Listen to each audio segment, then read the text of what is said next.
जी part 2 start हो गया। तो मैंने कहा पार्ट 1 क्लोज करते हुए कि इतनी जल्दी टाइम गुजर जाता है, तो ये भाई कह रहे हैं भाई ऑनलाइन तो 1 घंटे की क्लास भी हो तो गुजरती ही नहीं है। तो इसका मतलब है आप भी आ जाओ, जो आ सकते हो, जो नहीं आ सकते उनको मजबूरी है, उनके लिए तो अवेलेबल कर ही रहे लेक्चर। यहाँ पे आओगे मैं पढ़ा लूँगा इंशाल्लाह, मैं जगा लूँगा इंशाल्लाह। जहाँ पे आपने खुद को रिलैक्स किया नहीं तो मारे नहीं गए, हो जाएंगे रिलैक्स इंशाल्लाह। ईदा मनावांगे, ईदों में 2-3 दिन ईद कर लेना, बाकी फिर याशी पढ़ाई वाली याशी कर लेना है। मंजिल सामने हो ना तो कुछ नहीं कहती हैं मुश्किलें, मंजिल सामने होनी चाहिए बस, ठीक है। अच्छा जी, अब इसको ज़रा एक नज़र डालना लें, क्या कुछ हमने पढ़ लिया, ठीक है। फिर अब ये करते हैं, पार्ट 2 है, बहुत बोर हो रहे हैं आप, कोई 2-3-4 सवाल सिर्फ कर लेते हैं, ठीक है। कॉस्ट निकालने की प्रैक्टिस करते हैं, फिर कल इंशाल्लाह अल्लाह ने चाहा तो फिक्स वेरिएबल की डिस्कशन शुरू करेंगे। वो तो इससे भी ज़्यादा इंपॉर्टेंट है, ये भी बहुत इंपॉर्टेंट है, वो भी, दोनों ही बहुत इंपॉर्टेंट है, ठीक है। अगर आप तशरीफ़ की टोकरियां लाएं तो आपको मैंने टाइप्स ऑफ ऑर्गेनाइजेशन पढ़ा दी, आपने इनको रीड ऑनली कर लेना एक दफ़ा, ये आपका होमवर्क है, करेंगे ना इंशाल्लाह। उसके बाद ना ये बड़ी इंपॉर्टेंट है, डिफरेंस है इसका 2 से 3 नंबर का आ सकता है कभी, ज़्यादा ना भी सही, कि फाइनेंशियल अकाउंटिंग और कॉस्ट अकाउंटिंग में क्या डिफरेंसेस हैं, ठीक है। तो मोटे मोटे डिफरेंसेस अगर मैं आपको बताऊं, सादा बात जो सबसे मशहूर आपको भी पता होगी, ठीक है, कि आप कि फाइनेंशियल अकाउंटिंग के अंदर स्टैंडर्ड्स एप्लीकेबल होते हैं, इंटरनेशनल अकाउंटिंग स्टैंडर्ड, जबकि कॉस्ट के अंदर कोई स्टैंडर्ड एग्जिस्ट नहीं करते। कल से इधर ना बैठना, मैं बार बार बोल रहा हूँ, ठीक है ना। 3 बच्चे बैठा करो जो पहले आ जाए, इसमें अभी एक की गुंजाइश है, इसमें बैठ सकते हैं, दूसरी में, उसमें चलो फिर भी 6 बैठे, 6 से बैठा करें, जब तंग हो जाए तो फिर 7-7 बैठा करें, ठीक है। हाँ, जब तक मजबूरी ना हो तब तक तो मसला नहीं ना, तंग ना हो फिर। अच्छा, तो फाइनेंशियल अकाउंटिंग, फाइनेंशियल स्टेटमेंट्स बनाना ऑर्गेनाइजेशंस के ऊपर बाइंडिंग होता है अंडर लॉ, ठीक है। लिस्टेड कंपनी है तो उसकी रिक्वायरमेंट्स कंपनीज एक्ट में, आप FAR 2 पढ़ेंगे ना, तो फाइनल अकाउंट्स, वो जो आपने इंट्रो के अंदर पढ़ा था ना, इनकम स्टेटमेंट बैलेंस शीट, वो कुछ भी नहीं था। यहाँ पर जो आप अब पढ़ेंगे वो वाले फाइनेंशियल स्टेटमेंट्स हैं जो आपने एक्चुअल में अपनी प्रैक्टिकल लाइफ में जाके बनाना है या बने हुओं को देखना है। और उसमें 2 चीज़ों की एप्लीकेबिलिटी होती है टोपी वाले भाई, उसमें 2 चीज़ों की एप्लीकेबल हो रही होती हैं उसमें, एक IAS 1 यानी कि IFRS एप्लीकेबल होते हैं उन पर, और दूसरा कंपनीज एक्ट, ठीक है। और फाइनेंशियल स्टेटमेंट्स बनाना ये लीगल रिक्वायरमेंट होती है। लिस्टेड कंपनी को अपने ईयर एंड के 4 महीने के अंदर AGM करना ज़रूरी है, उसका 21 दिन का नोटिस देना ज़रूरी है, नोटिस के साथ ऑडिटेड फाइनेंशियल स्टेटमेंट्स लगी होना ज़रूरी है, एंड सो ऑन। बहुत सारी चीज़ें आपने पढ़ी हैं, FAR 1 में, FAR 2 में पढ़ते रहेंगे। लीगल रिक्वायरमेंट है, फाइनेंशियल अकाउंटिंग एक लीगल रिक्वायरमेंट है, जबकि कॉस्ट अकाउंटिंग कोई लीगल रिक्वायरमेंट नहीं है, ये तो मैनेजमेंट की रिक्वायरमेंट होती है, सेठ साहब की मर्जी होती है, सेठ साहब की ज़रूरत के हिसाब से डेटा हम बना कर दे रहे होते हैं, ठीक है। तो ये डेफिनेशंस तो आपने रीड ऑनली कर लेनी है, मैं ये डिफरेंसेस पढ़ा रहा हूँ आपको, ये इंपॉर्टेंट हो सकते हैं, पर करना एक बार बस रीड ऑनली है, और इसमें जो 2-3 पॉइंट्स हैं बस वो आपके दिमाग में बैठ जाए, दैट्स इट, ठीक है। अगर कभी वो कह दे कोई मेजर डिफरेंसेस बता दो, 2-3 नंबर का आ जाए, तो 2-3 चीज़ें आपको पता होती हैं, बस यही आपको पता नहीं होता कि आपको पता होती हैं, तो वो बताई जा रही हैं, ठीक है। पढ़ें ज़रा। It is a legal requirement for public limited companies, ठीक है। इट इज़ ऑप्शनल, ये क्या है जी, फाइनेंशियल अकाउंटिंग क्या है जी, लीगल रिक्वायरमेंट है, ठीक है। जबकि कॉस्ट अकाउंटिंग क्या है, optional. Only produced if benefit of information exceeds cost incurred in deriving it, ठीक है। जैसे मैंने अभी आपको कहा कि सुपरवाइजर के साथ एक बंदा वैसे ही तनख्वाह पे रख लें, कि वो सिर्फ ये देखने के लिए रखा हुआ है हमने कि ये कितनी देर किस गाड़ी के पास खड़ा हुआ है, इतने मिनट और इतने सेकंड, फिर इतने मिनट, ताकि हम सुपरवाइजर की सैलरी को भी हर प्रोडक्ट के ऊपर एग्जैक्टली चार्ज कर सकें।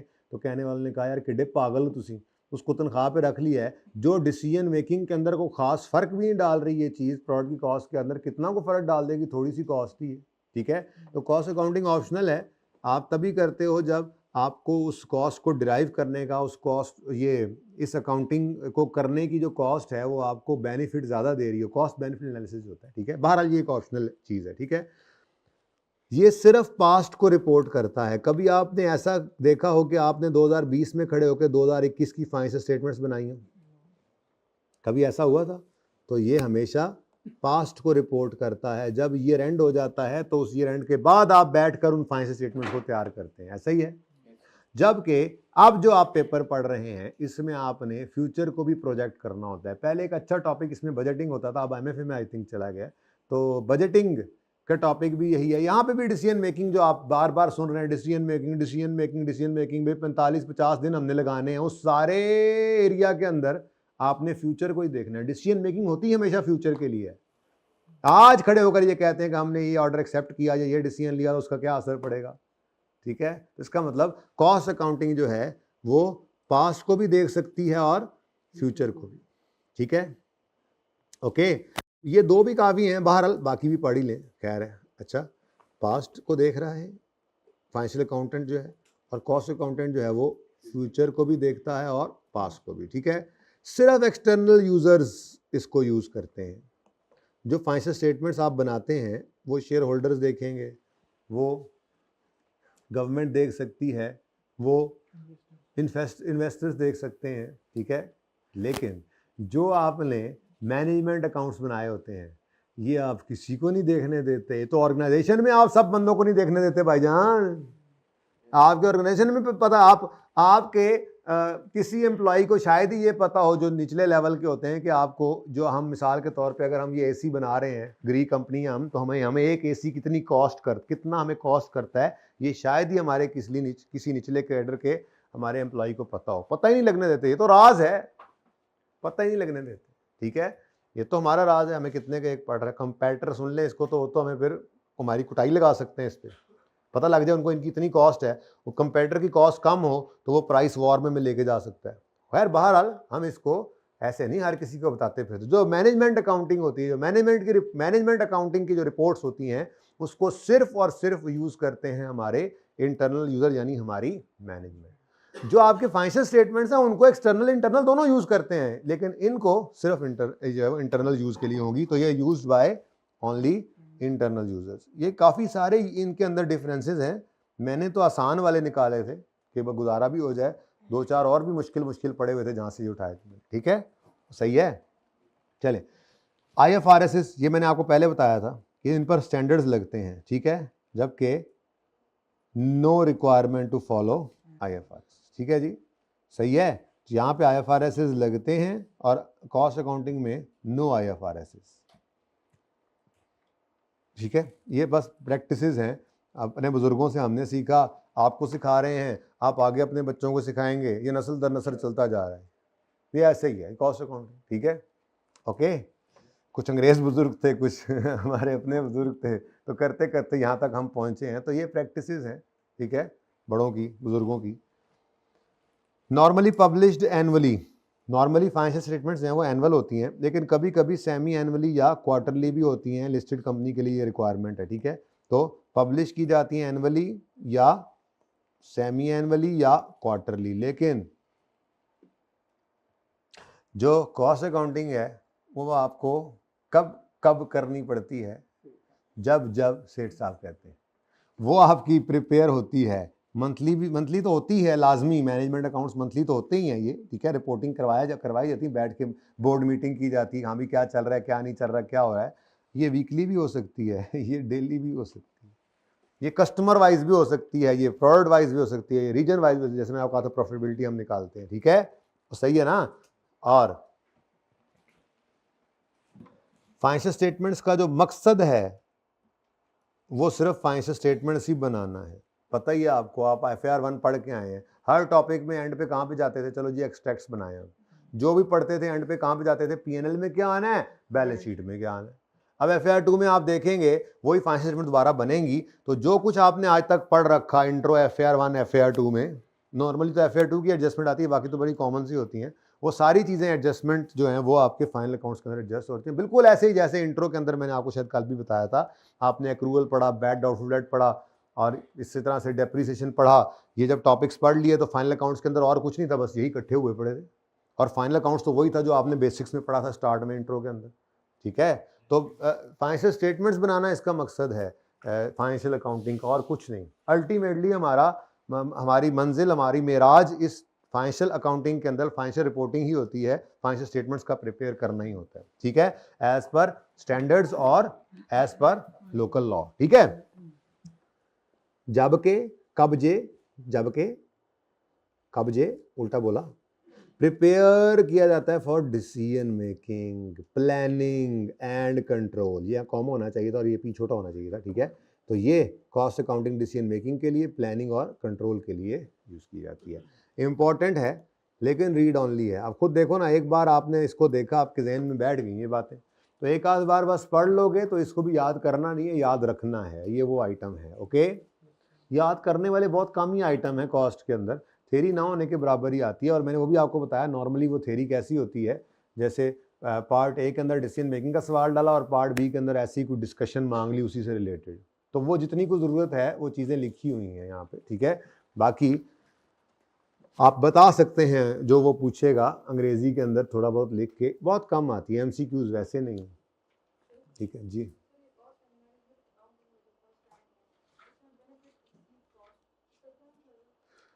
बेटा जैसे मैंने अर्ज़ किया कि आपने कॉस्ट अकाउंटिंग करनी है, तो आपने एक कॉस्ट अकाउंटेंट रखा जिसको आप 10 लाख रुपए के ऊपर तनख्वाह पे रख के आप बैठ गए हैं, जबकि वो जो इन्फॉर्मेशन प्रोड्यूस करके दे रहा है उससे आपको फ़ायदा जो है वो 2-4-5 लाख का ही हो रहा है, तो आपने फिर वो वाला महंगा अकाउंटेंट क्यों रखा हुआ है? ज़रूरत ही नहीं है रखने की आपको, या रखना भी है तो कुछ सस्ता वाला ऑप्शन देखें। तो वो ये कह रहा है कि यहाँ पे कोई मजबूरी तो है नहीं, किसी लॉ ने तो ये कहा नहीं हुआ कि आपने एक मंथली अकाउंट्स बनाने ही बनाने हैं या वीकली या डेली अकाउंट्स बनाने हैं। अब डेली अकाउंट्स बनाने हैं तो बंदे भी ज़्यादा रखने पड़ेंगे, काम ज़्यादा करना पड़ेगा। अब डेली रिपोर्टिंग से कोई फ़ायदा हो रहा है तो करवाओ, वरना ऐसे ही 4 बंदे आपने वेले रखे हुए हैं, 2 से काम चलता है तो करो। जो वैल्यू डिराइव कर रहे हो उससे कॉस्ट ऊपर, ये कॉस्ट बेनिफिट एनालिसिस नहीं कहते जिसको। कोई भी काम आपने करना है बिजनेस के अंदर तो आप क्या किया करते हो? कॉस्ट बेनिफिट एनालिसिस करते हो कि हम कोई कॉस्ट इनकर तभी करेंगे जब उसका बेनिफिट उससे एक्सीड होता हुआ नजर आ रहा होगा, तो वही लिख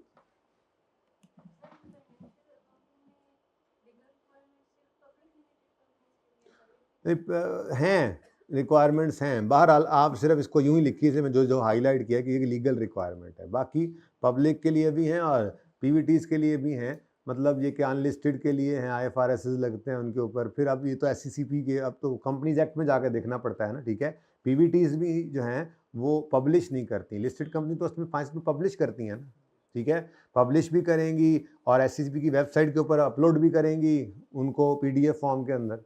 लेकिन पीवीटीज जो हैं वो जाके सिर्फ SCCP में रजिस्ट्रार को मेरे ख्याल में वो जमा करा देंगे, जमा उनको भी करानी पड़ती हैं। तो ये बहरहाल लीगल रिक्वायरमेंट है, इतना याद रखें बस, ठीक है। अगली बात लीगलिटी के अंदर जाने की जरूरत नहीं कि कौन सी वाली को क्या ज़रूरत है, कौन सी वाली को क्या ज़रूरत है। जिसने भी बनाना है ये लीगल रिक्वायरमेंट को पूरा करने के लिए बनाना है, क्योंकि अगर आप समझ जाएंगे कुछ अरसे के अंदर, या अभी नहीं भी समझेंगे तो जब बड़े होंगे, इंडस्ट्री में जाएंगे, या अपना कारोबार करेंगे या अपनी फर्म बनाएंगे या इंडस्ट्री में कहीं जॉब भी करेंगे, तो आपको पता लग जाएगा कि बिजनेस के इस्तेमाल की तो यही वाली फाइनेंशियल स्टेटमेंट्स होती हैं। ये जो मंथली अकाउंट्स आप बना रहे हैं, कॉस्ट अकाउंटेंट जो आप काम कर रहे होते हैं, ये कुछ होता है वो कुछ होता है। चले खैर छोड़े, वो बातें अब आहिस्ता आहिस्ता पता लगेंगी आपको। तो अगर लीगल रिक्वायरमेंट ना हो तो हम तो मैनेजमेंट अकाउंट्स के साथ ही काम चलाते रहे, हमें क्या ज़रूरत है कहीं और जाने की। टैक्स वाले कहते हैं हाँ भी फाइनेंशियल स्टेटमेंट ऑडिटेड बताओ, तो प्राइवेट कंपनीज को भी टैक्स वाले कहते हैं ऑडिटेड फाइनेंशियल स्टेटमेंट्स दो। अब टैक्स वाली रिक्वायरमेंट आ गई, अब SCP की रिक्वायरमेंट नहीं भी है तो FBR ने पकड़ लिया हमें, इनकम टैक्स ऑर्डिनेंस आगे आ गया। कहाँ जाएं, कहीं ना कहीं से फंस ही जाते हैं। फाइनेंशियल स्टेटमेंट जो है वो लीगल रिक्वायरमेंट, ठीक है। चलें आगे चलें, ओके। अब प्लीज़ आप ये रीड ऑनली कर लीजिएगा, इसमें वही बातें जो मैंने बताई आपको। देखें, product cost in manufacturing business, नकल चेक करें मैंने कैसी मारी हुई है, जरा चेक करा दो। इन मैन्युफैक्चरिंग प्रोडक्ट कॉस्ट और all those cost incurred for manufacturing a product in the factory. ओए होए होए, अगला फिर मैंने नहीं लिखा, ठीक है, वो आप पढ़ लीजिएगा, ओके। तो डायरेक्ट मटेरियल क्या है? देखो, direct material cost include cost of any substance और ingredient which can be fully traced to 1 unit of output. समझ आता है? becomes integral part of finished output and has a significant part in overall cost। अच्छा खासा हिस्सा cost का उसी के अंदर है, ठीक है। एग्जांपल्स इसकी आ गई। डायरेक्ट लेबर भी ऐसे ही पढ़ लेंगे आप।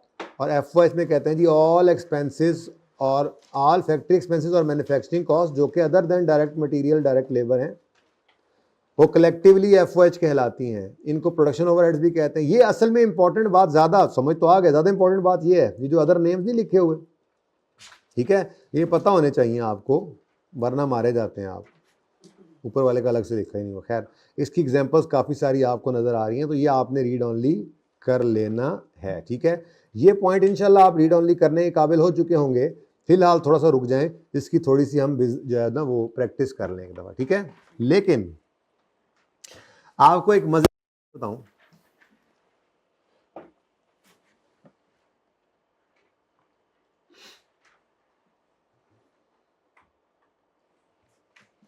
एक बात छोटी सी और यहाँ पे और भी करता चलूँ। मैंने आपको कहा था ना कि सबसे पहले हमारा क्या पर्पज़ है, कॉस्ट निकालना और फिर उससे सेल प्राइस निकालना।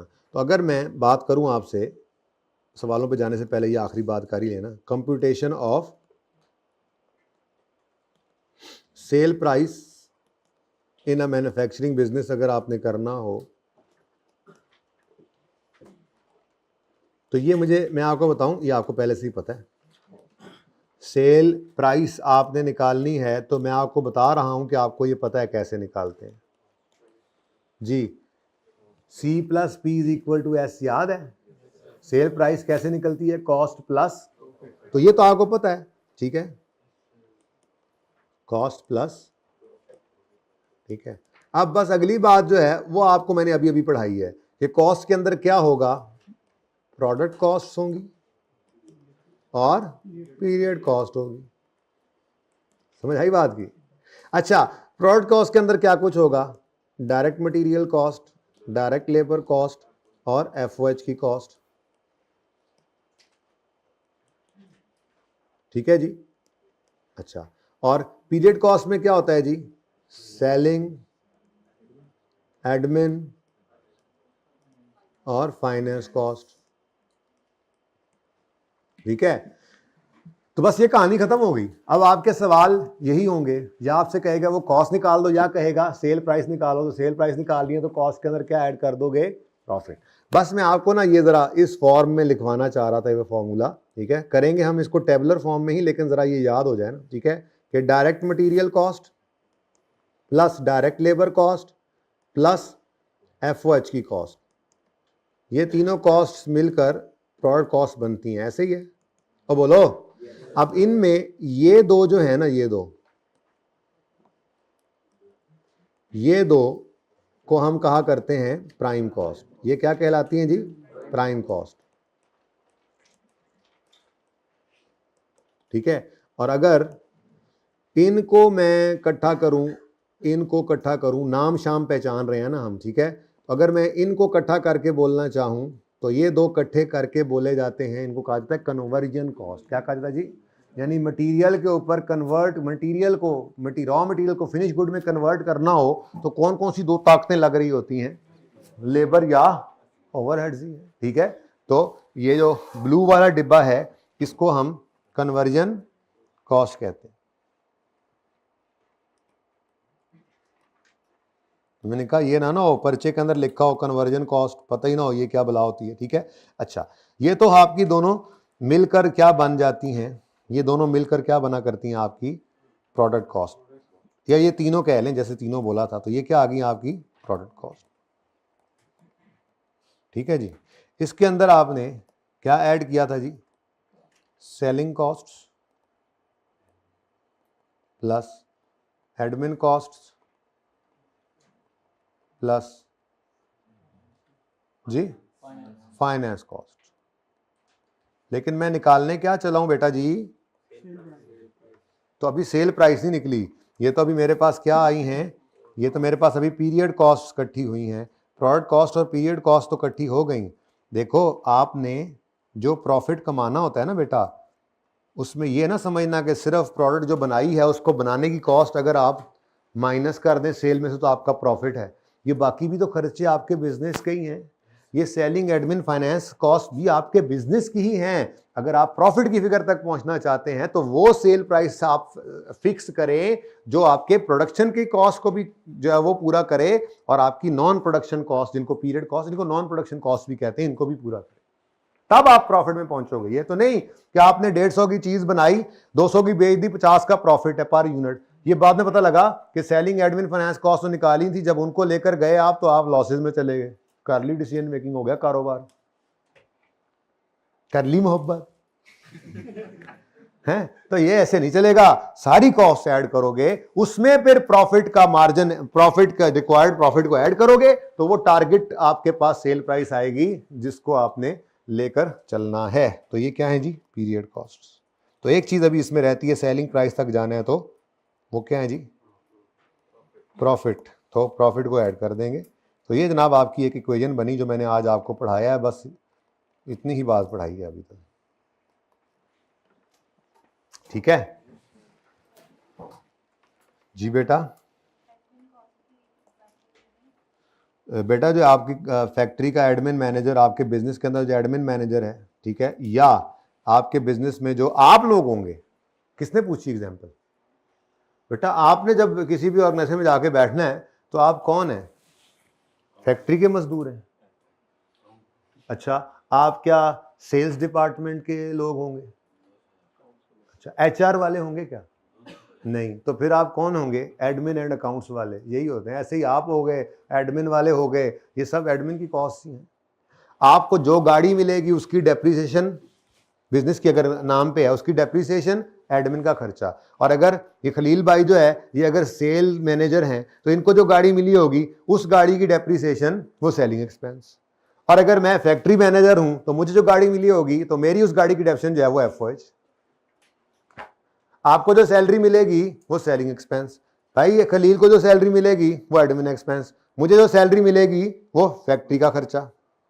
डायरेक्ट इनडायरेक्ट देख लेना खुद ही, मतलब डायरेक्ट है या इनडायरेक्ट, बात समझ आ रही है? ठीक है। और भी एक चीज याद आई थी अच्छी वाली,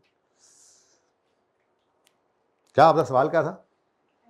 हाँ, एडमिन कॉस्ट में कोई और एग्जांपल भी ज़हन में आई थी, चलो छोड़ो। हाँ,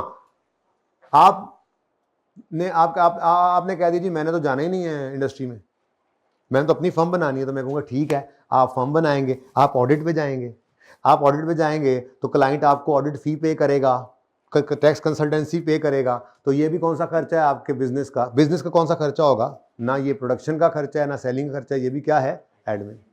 कुछ गुजारा हुआ, ठीक है। तो हर वो खर्चा जो सेलिंग डिपार्टमेंट का नहीं है, जो फैक्ट्री का खर्चा नहीं है, जो बैंक के लोन के इंटरेस्ट से रिलेट नहीं करता, लेकिन इधर आ जाया करेगा वो, फिर हेड ऑफिस के रिलेटेड खर्चे होते हैं नॉर्मली। इसके अंदर हेड ऑफिस रिलेटेड सारे खर्चे एडमिन के अंदर आते हैं, ठीक है। नहीं, रेंट डिपेंड करता है किस चीज का है। फाइनेंस कॉस्ट में तो कभी भी नहीं जा सकती ना। आपकी फैक्ट्री के, आपकी अगर आपकी ये फैक्ट्री की बिल्डिंग, किसने पूछा? अगर आपकी फैक्ट्री की बिल्डिंग किराए पे है तो इसका रेंट एफओएच। अगर आपने सेल शोरूम जो लिया हुआ है वो किराए पे लिया हुआ है तो ये सेलिंग एक्सपेंस। और अगर आपने हेड ऑफिस किराए की बिल्डिंग बनाया हुआ है तो ये रेंट एडमिन। डिपेंड करता है ये कौन सा खर्चा है, रेंट कौन सी वाली जगह से रिलेट करता है, ठीक है। चलने दोगे? अच्छा, ओके जी। पिक्चर शिक्चर वाले खवातीनों हजरात तवज्जो फरमाएं, पिक्चर ले लें। अब इस पिक्चर के बाद ना जी,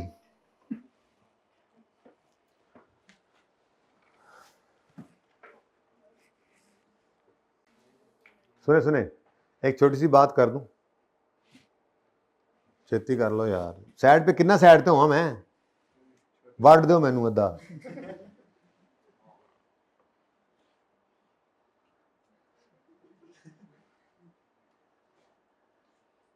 मैं तो समझ रहा सी इस पासे वाले ही हो तुसी। अच्छा जी सुने, आप ये तो है मैन्युफैक्चरिंग बिजनेस। अगर मैं कहूं कि ये ट्रेडिंग बिजनेस हो तो क्या फर्क पड़ेगा? नहीं, प्रोडक्ट कॉस्ट कैसे नहीं आएगी? प्रोडक्ट कॉस्ट तो आएगी यार। ट्रेडिंग बिजनेस जो खरीदता है उसको क्या मुफ्त में चीजें मिलती हैं? छोड़ो, फिर मैन्युफैक्चरिंग क्या करनी, ट्रेडिंग ही करते हैं, मुफ्त में चीजें लेंगे और आगे बेच देंगे। भाई प्रोडक्ट कॉस्ट तो है, लेकिन प्रोडक्ट कॉस्ट में direct material, direct labour FOH नहीं होगा। प्रोडक्ट कॉस्ट के अंदर वही आपकी बचपन वाली वो जो इन्वेंट्री में आपने सीखी थी वो कॉस्ट होगी। Purchase price less discount and rebates plus non refundable taxes plus all directly attributable cost. यहां से किसी ने बोला था कैरेज इन, किसने बोला था कैरेज इन? किसने बोला था? ये कैरेज इन आपकी प्रोडक्ट की कॉस्ट का पार्ट बनेगा। प्रोडक्ट कॉस्ट होगी वो, कौन सी कॉस्ट होगी? तो ट्रेडिंग बिजनेस होगा तो प्रोडक्ट कॉस्ट क्या होगी? परचेज प्राइस और directly attributable cost. Manufacturing business होगा तो प्रोडक्ट कॉस्ट क्या होगी? Material, labour, overhead. ओके, के नो के? ओके तो इधर देखो जी, ये आगे भी आ रहा है, ये भी आपने पढ़ना था ना, फंस गया असल में मैं। ये सिर्फ मैंने पेंडिंग किया, ये भी 2-3 सवाल करूंगा तो ये पढ़ने के काबिल हो जाएंगे। अभी करते हैं 1-2 सवाल अभी करता हूँ, छोटे छोटे तैयार हो जाएंगे इसके लिए भी, ठीक है। फिलहाल मैंने ये पढ़ाया product cost in trading business के अंदर, all those costs that are incurred to purchase goods and expenses incurred in bringing such purchase goods to present business location। Example इसके अंदर क्या है, परचेज कॉस्ट आ गई, carriage inward, transportation, non refundable taxes, वही जो आपने पढ़ा हुआ है वही वाली चीज है, ठीक है, परचेज कॉस्ट है, ओके। और पीरियड कॉस्ट इसके अंदर भी सेम ही होंगी वही, ठीक है। तो आपने ये एग्जाम्पल्स पढ़ लेनी है। पीरियड कॉस्ट है ना, ये अलग से लिखी है, देखो इधर मैंने क्या हेडिंग बन रही है, ये क्या है जी, प्रोडक्ट कॉस्ट, मैन्युफैक्चरिंग बिजनेस की मटेरियल लेबर ओवरहेड, और ट्रेडिंग बिजनेस की परचेज प्राइस और डायरेक्टली एट्रिब्यूटेबल कॉस्ट। ये क्या चीज है, प्रोडक्ट कॉस्ट और पीरियड कॉस्ट दोनों की सेम है, ठीक है। तो इसीलिए आपके पास एक खूबसूरत सी तस्वीर यहां पर आपको मिलेगी। ये तस्वीर ऐसे ही ये पिछली से पिछली बार ना मैंने बनाई थी बच्चों के लिए, तो फिर मैं कहा हर बारी कौन बनाया, ख्याल आ गया ना उस वक्त, वो ख्याल में नोट्स में डाल गया। बाकी हर दफा बन रहा है, आपके दिन को और ख्याल आएगा तो वो भी नोट्स में ऐसे ही डाल जाएगी। तो बस मैंने वो पिक्चर लेकर इसमें पेस्ट कर दी थी, तो आप ये देख लें, वही वाली बात है। थोड़ा उलट लिख दिया है, पहले ऊपर लिख दिया, चले खैर। मैन्युफैक्चरिंग बिजनेस में direct material, direct labour FOH है, ये प्रोडक्ट कॉस्ट है, और पीरियड कॉस्ट है, टोटल कॉस्ट बन जाएगी। और ट्रेडिंग बिजनेस है तो प्रोडक्ट कॉस्ट में परचेज कॉस्ट और डायरेक्टली एट्रिब्यूटेबल एक्सपेंसेस आ गए, और बाकी पीरियड कॉस्ट वैसे ही आ गए। अब ये पता होना बहुत जरूरी है कि आप कहाँ पे खड़े हैं, वो आपसे क्या पूछ रहा है, यही तो मसला है CMA के अंदर। हो सकता है वो आपसे पर्चे के अंदर पूछे प्रोडक्ट कॉस्ट निकाल दो, पर यूनिट कॉस्ट निकाल दो, पर यूनिट प्रोडक्ट कॉस्ट निकाल दो, तो आपको पता होना चाहिए कि इन 3 की बात हो रही है। और अगर वो कहता है पर यूनिट टोटल कॉस्ट निकाल दो, पता होना चाहिए ये भी ऐड करना है। और अगर आपको वो कहे कि आप सेल प्राइस निकाल दो, तो ये सारी cost plus profit is sale price, पता होना चाहिए आपको खड़े कहां पे हैं, वरना मार पड़ेगी। तो ये बेसिक्स हैं, असल में पता होना चाहिए ना। बुनियाद नहीं होगी तो फिर किस पे खड़े करेंगे बिल्डिंग ऊपर, आप हवा में तो नहीं ना खड़ी होगी, वो तो अल्लाह वाली छत है जो हवा में खड़ी है हमारे लिए, ठीक है। समझ आई बात की। तो ये बड़ा कीमती आपके लिए एक टेबल है, ठीक है। अब इससे आगे देखें, ये सारा आपने पढ़ लेना है, ये भी पढ़ लेना है, ये सारे, ये भी मैं भी करवा 2 सवाल तो ये पढ़ने काबिल हो जाएंगे, मैं कल पढ़ा दूंगा, मुझसे पूछ लेना, ठीक है, याद कराना, ये मैं कल पढ़ा दूंगा, ये इतना इंपॉर्टेंट नहीं, आप पढ़ोगे तो ये अब सारा पढ़ लेना है। अगली बात क्या है, बहुत इंपॉर्टेंट बात है अगली, फिक्स्ड और वेरिएबल, वो इंशाल्लाह कल करेंगे, ठीक है जी। ये प्रोडक्शन है, ये नॉन प्रोडक्शन है, यहां प्रोडक्शन हम करते ही नहीं है, ये परचेज कॉस्ट है, ये नॉन, ये जो है वो सेलिंग एडमिन कॉस्ट, क्यों कहना चाहिए।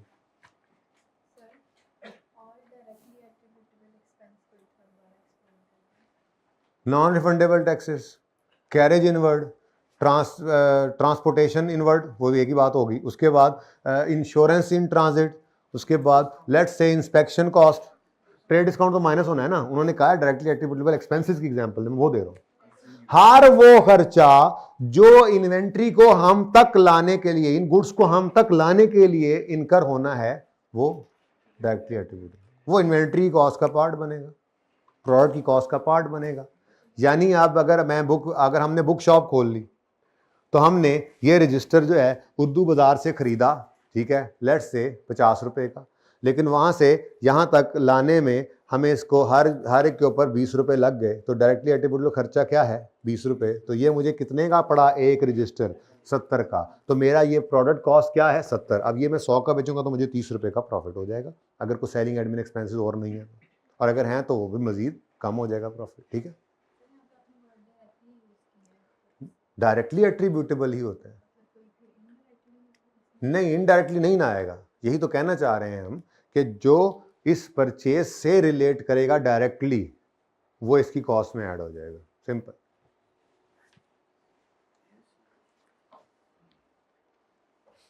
बंद करो मुंह, समझ नहीं आ रही, जागते रहना, साढ़े दिन रहना। अच्छा जी, चलो थोड़े से सवाल कर लें यार, कितना बोर हो गए हैं आप लोग CMA में आके। बस ये 1-2 दिन ही थे, 1-2 दिन ही सिर्फ जो अंग्रेजी चल रही थी, वरना तो यहाँ पे तो सलाम भी न्यूमेरिकल और जवाब भी न्यूमेरिकल होता है। तो फिक्स वेरिएबल इंशाल्लाह हम करेंगे। फिक्स और वेरिएबल को समझना एक मुसीबत, और फिर उस फिक्स वेरिएबल को कभी इकट्ठे भी हो सेमी वेरिएबल, उसको फिर तोड़ना वो एक अलग मुसीबत, और पूरे सीएमए में यही चल रहा है। 5 मिनट रह गए हैं, डोंट टेल मी यार तुम लोग मुझे ना बातों में ना लगाया करो, मैं बता रहा हूँ, ठीक है ना। ये तुम लोग बहकाते हो ना मुझे, एक तो बोल बोल के बाद पता लगता है यार, क्लास के बाद पता लगता है। आओ जी सवालों पे आओ, सवालों पे। लो जी, केड़ा सवाल फिर मैं करना है ताड़े ख्याल से?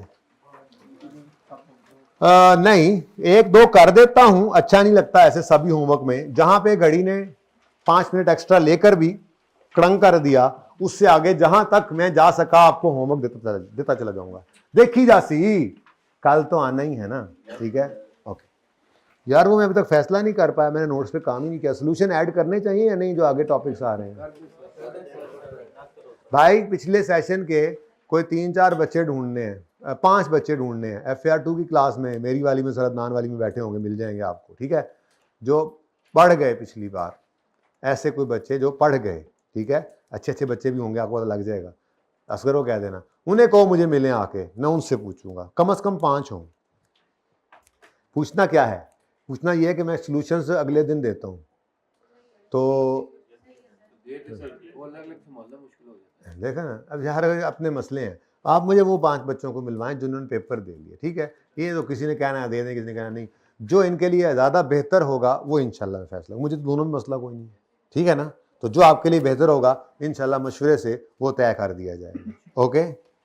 उसी में ही खैर होगी, फिर मशवरे का असूल है ना, मशवरा मैं करूँगा ना, उसके बाद अगर वो सही हो जाता है तो फिर उस पर जम जाना, सबको फिर उसी के अंदर खैर मिलेगी। क्वेश्चन नंबर 1 ज़रा पढ़ें।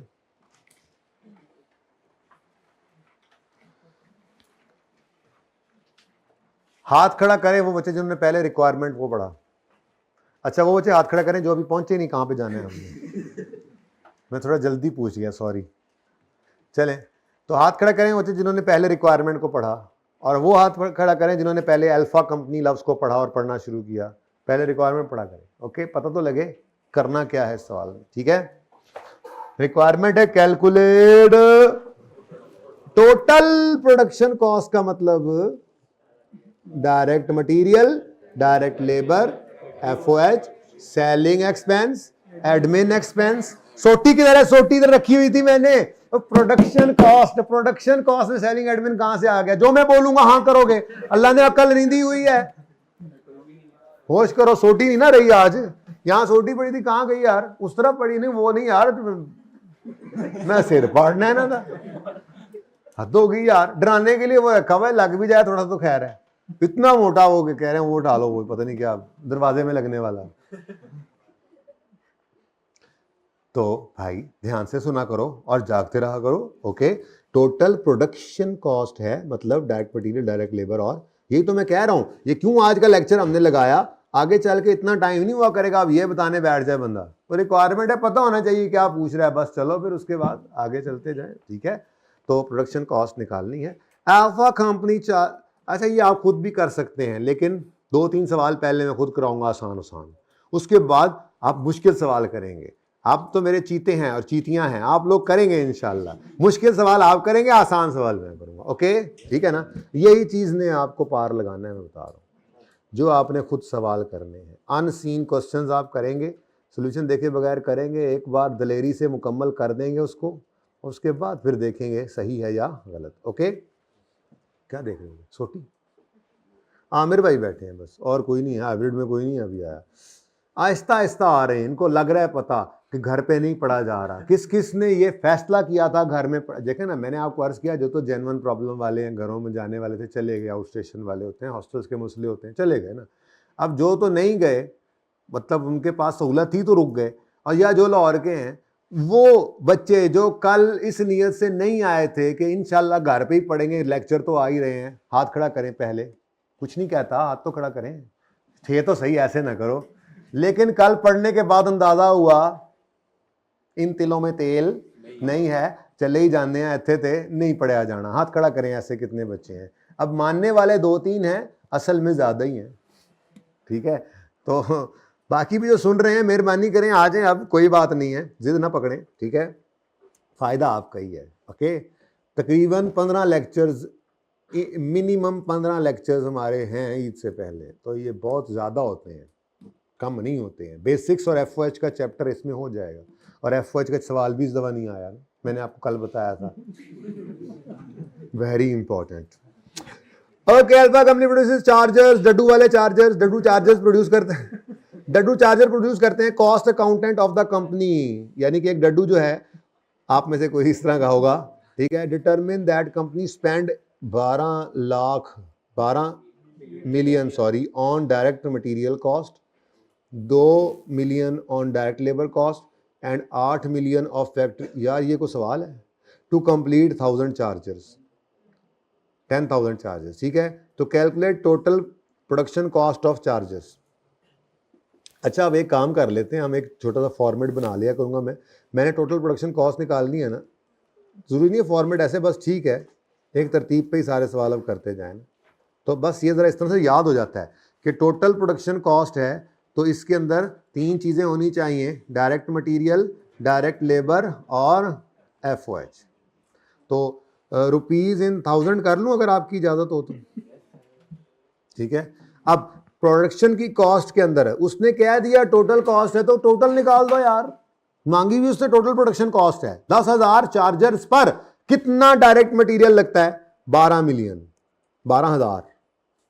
तो डीएम कॉस्ट, ये डिप्टी मैनेजर नहीं होता, डायरेक्ट मटेरियल होता है, डायरेक्ट हवलदार जी, डायरेक्ट मटेरियल कॉस्ट कितना, 1000 में आ गया ना, ठीक है। Direct labour cost to produce 10, total production cost है ऑफ 10,000 चार्जर्स, 10,000 डड्डू चार्जर्स की टोटल कॉस्ट है, ठीक है। डायरेक्ट मटेरियल हो गया, डायरेक्ट लेबर 2000, और डायरेक्ट और ये 8000 का क्या है जी, एफओएच, ठीक है जी। तो डायरेक्ट लेबर 2000 और एफओएच की कॉस्ट 8000 ही है ना। तो टोटल कॉस्ट क्या हो गई भाई, 22,000। ये क्या आ गई आपकी टोटल प्रोडक्शन कॉस्ट। सवाल में उसने यही रिक्वायर किया था, मजा नहीं आया। इसमें ऐड करो and cost per charger, calculate total production cost of chargers, calculate total production, total and per unit production cost of chargers, ठीक है। टोटल यहाँ पे ऐड कर लो एंड आगे ही लिख लो यार, आपको हो गई है क्या, total production charger, production cost of chargers and per unit cost per unit of chargers and per unit cost, ठीक है जी। अब कैसे निकालोगे पर यूनिट कॉस्ट, चाहिए हो सकती है ना। तो आपने अगर पर यूनिट कॉस्ट, पर चार्जर कॉस्ट, चार्जर ही है ना एक यूनिट, पर चार्जर कॉस्ट निकालनी है, तो पकड़ो इस 22,000 को, डिवाइड कर दो इसको 10,000 से। अगर 10,000 से किया तो गड़बड़ कर जाओगे, अब लाइक विद लाइक चलना है। अच्छा, ये भी बड़ी इंपॉर्टेंट छोटी सी बात थी, क्योंकि तकरीबन हर सवाल में मैं आपको जो जहां पे डेटा ज्यादा होगा मैं आपको राउंडिंग पे चलाऊंगा, जो कि वैसे मसला समझाता है कॉस्ट के चैप्टर पेपर में, लेकिन कोई नहीं, पहले दिन से आदत डाल लेंगे ना, जहां पे मसला होगा वहां पे नहीं करेंगे, ऐसे मसला होता नहीं है, टाइम बचता है ना इससे। तो 1000 में अगर आपने रुपीस का डेटा रखा हुआ है, तो नीचे मिसाल के तौर पे ये तो है ना 10,000 था, तो मैं कह रहा हूं 10 कर दो, ठीक है। अगर ये मिसाल के तौर पे 1000 में चल रहा होता और 5000 होता तो किससे डिवाइड करते, 5 से 2.5। और अगर ये मिसाल के तौर पे 3500 यूनिट्स की टोटल कॉस्ट है तो क्या करते, 22,000 डिवाइडेड बाय 3.5, मतलब समझ आ रहा है। तो अगर 1000 में डेटा है तो यूनिट्स को भी 1000 में कन्वर्ट कर लो, अगर आपने 10,000 से डिवाइड किया तो कॉस्ट पर यूनिट गलत आ जाएगी। अगर 10,000 लेना है तो फिर 22 मिलियन लिख लो, तब भी आंसर सेम होगा, ठीक है। बताओ जी, कॉस्ट पर डड्डू चार्जर कितनी है, 2200 पर यूनिट, ठीक है जी, रुपीज 2200 पर चार्जर। यार ये असल में ना ऊपर वाले को यूं टोटल में डबल अंडरलाइन कर दूं, उसकी वजह ये है कि ऊपर रुपीज इन 1000 मैंने लिखा हुआ है ना।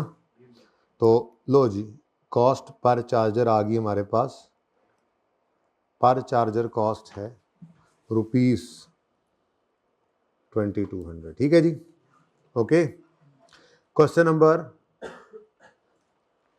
अच्छा देखो कोई बात नहीं है, कभी कभी ऐसा होता है ज़िंदगी में, आपको ऐसे जो है वो मकाम पे आ जाते हैं आपके, बस इतना सा करा के उस्ताद ने कहा था बस ठीक है अब हो गया, कॉन्सेप्ट दे दिया, आप जानो आपका काम। और पर्चे में इसके दादा के बराबर सवाल आ जाए, जैसा सवाल आपने क्लास में किया हो, तो क्या करेंगे? छोड़ाएंगे?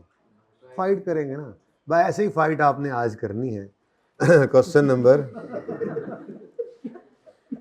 2 के अंदर, क्वेश्चन नंबर 2, आज क्या डेट है?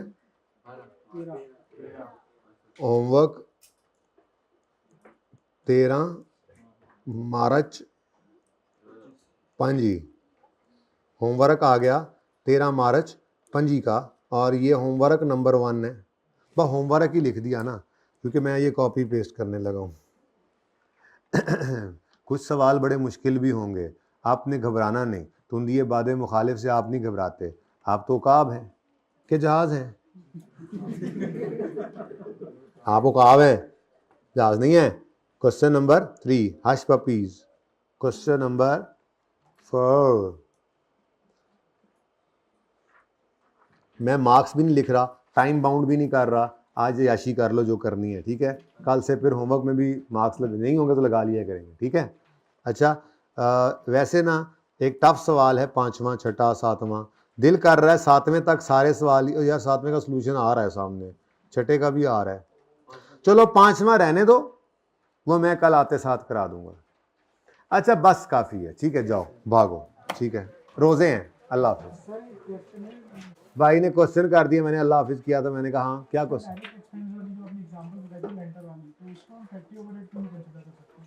क्योंकि वो डायरेक्टली एक यूनिट पर बताया। भाई का सवाल है कि जो आपने मिसाल दी थी, मकान के अंदर डायरेक्ट एक्सपेंस आया था लेंटर के लिए 50,000 किराया, तो उसको एफओएच क्यों नहीं कह रहे? उसकी वजह ये है कि ये डायरेक्टली आप बता सकते हैं एक मकान पर कितना लगा, और ये एक अच्छा खासा अमाउंट भी है, कोई छोटी अमाउंट नहीं है, इसलिए इसको एफओएच नहीं कहते, डायरेक्ट एक्सपेंस कह देते हैं। ठीक है जी, ओके जी, अल्लाह हाफिज़। यार एक मिनट, अल्लाह हाफिज़। मैं जब कर दिया करूं तो कोई सवाल ना किया करें, अगर सवाल रेलेवेंट है मेरे इस पेपर आज की लेक्चर से या सीएमए से, तो वो अल्लाह हाफिज़ से पहले पहले रोक दिया करेंगे। और अगर कोई इररेलेवेंट बात है तो जब मैं अल्लाह हाफिज़ कर लूँ और वो कैमरा बंद हो जाए फिर किया करो, क्योंकि ऑनलाइन वाले बच्चे को ये लगता है कि कुछ सवाल मेरा मिस हो गया। ठीक है, तो कोई सवाल है? क्या है, पूछो। सर अगर ये जो ठेकेदार है सर, वो एक दिन नहीं है, ठेकेदार है ही नहीं। और सवाल अच्छा बोलो। जनरेटर लाता है सर एक दिन की, सर उसकी जो कॉस्ट होगी वो एफओएच में आएगी या डायरेक्ट एक्सपेंस में डालने, अगर बहुत ज़्यादा है, अगर थोड़ी सी है तो एफओएच में डाल देना। और बताओ। अल्लाह हाफिज़।